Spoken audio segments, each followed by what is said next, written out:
Okay guys, welcome back again kay my channel in the house. At for today's video, tuturo ko sa inyo kung paano mag-transfer ng Gcash from another phone. Okay? Pero bago tayo magsimula guys, kindly please like this video, subscribe to my channel, and don't forget to hit the notification bell below para lagi updated sa Gcash tutorial, tips and tricks. Okay? And then syempre huwag kalimutan mag-like and subscribe sa ating video. And disclaimer lang guys, this video is for educational and entertainment purposes only. I'm just sharing information, knowledge, experience dito sa Gcash application. Okay, first things first guys, syempre nakalagin kayo sa another device. Okay, which is tong Gcash natin. Okay, punta lang kayo sa my profile nyo sa baba, sa bottom right hand side. Okay, and then dito guys, makikita nyo meron tayong settings dito. Okay, click nyo yung settings natin dyan. Ayan, pagdating nyo dito guys, meron tayong link device. Okay, which is this one. Okay, click nyo lang link devices nyo. Ayan, okay, syempre i-close ko muna yan o tatakpan ko lang dyan. And then i-click nyo yung phone na yan. Yung details na may drop down. Ito, drop down, click nyo yan.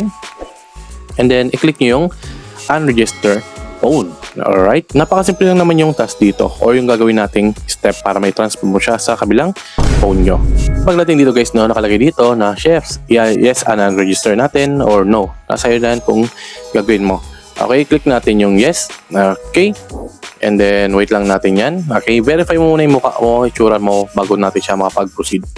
Okay, nakalagay dito, you have unregistered this phone. Okay, so sabihin wala na dito siya phone na to. Okay, ngayon pwede tayong gumamit ng ibang phone para makapag-register sa bagong phone. Pero ang mangyayari guys, ang mahirap dito, matagal yung OTP, which is yun ang mahirap dito kapag ilalagay mo siya sa another phone naman. Okay, so ngayon maglalagin tayo using Gcash natin again.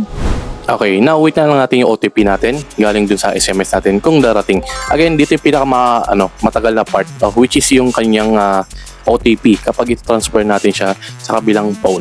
Okay, wait lang natin yan. Minsan approximately umabot siya ng 10 minutes bago siya may labas o may send yung ating OTP dito. Wait mo lang dyan talaga. Ito yung pinakamatagal. 10 minutes talaga yan. Okay, try natin ulit.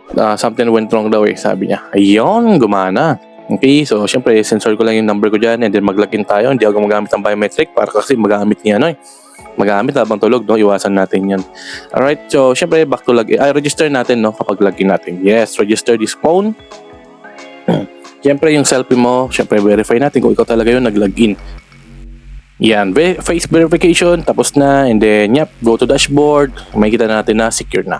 Alright, and then boom, nandito na ulit tayo sa ating Gcash wallet application na i-transfer natin sa kabilang phone. Okay, syempre for this demo, ginamit ko lang ng same phone, pero pwede naman gawin yun na sa other phone. Ganoon lang din naman yung step by step profile, and then yung link device, register mo, and then mag-login ka sa kabilang application, or mobile, or yung cellphone mo na syempre naka-install dapat si Gcash wallet application mo. So I think yun lang guys. Again, kung nakatulong sa video na to, kindly please like this video, subscribe to my channel, and don't forget to hit the notification bell below para laging update sa mga Gcash tutorial, tips and tricks dito lang kay my channel in the house. Okay, yun naman Salamat sa panonood. Cheers and see you sa next video. Bye bye muna.